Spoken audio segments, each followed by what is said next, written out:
స్వామిని అరెతురే ఎందుకు కొడుతున్నావు స్వామి?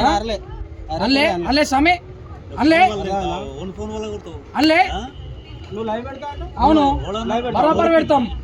భారత రాజ్యాంగ హక్కుల ప్రకారం బరాబర్ పెడతాం, బరాబర్ పెడతాం.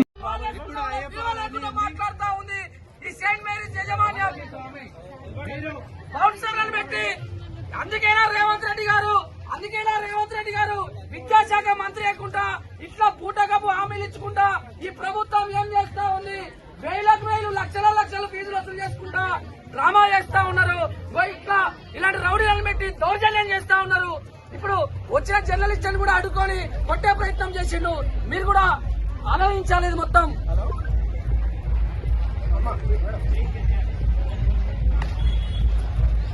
లక్షలకు పర్మిషన్ తీసుకొని డబ్బులు ఇచ్చి అటానమస్ పెట్టుకొని అనేక ఇబ్బందులు పెట్టుకుంటా ఈ రాష్ట్ర ప్రభుత్వం మద్దతుతోటి గతంలో మరి బీఆర్ఎస్ ప్రభుత్వం ఉన్నప్పుడు మరి ఇదే కేవీఆర్ సార్ గారు ఎన్నిసార్లు మమ్మల్ని కలవలేదు, ఎన్నిసార్లు మేము చెప్పలేదు. మరి ఏంది కాంగ్రెస్ ప్రభుత్వం వచ్చిన నుంచి కాంగ్రెస్ ప్రభుత్వం వచ్చిన కాంచి సెయింట్ మేరీస్ కోట్ల లక్షల రూపాయలు వసూలు చేసుకుంటా మరి విద్యార్థులను అనేక ఇబ్బందులు పెడతా ఉన్నారు.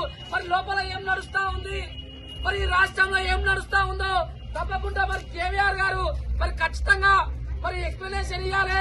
ఎందుకు లోపల పంపించట్లే? ఏం డ్రామా నడుస్తుంది? యజమాన్యం ఏం చేస్తా ఉందంటే అడ్డగోలుగా మాట్లాడిండు. మేము అందుకే మేము కూడా వీడియో తీస్తా ఉన్నాం.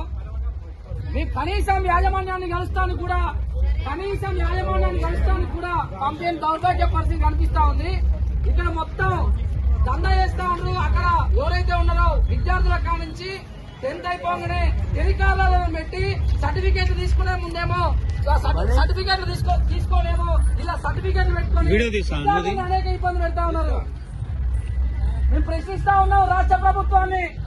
మరి అందుకేనా కేంద్ర మరి రాష్ట్ర ప్రభుత్వం అందుకేనా పోలీసులకు ఫోన్ చేస్తే ఏమనుకుంటున్నావు? రేవంత్ రెడ్డి జస్టిస్ అన్న స్వామి ఒకటి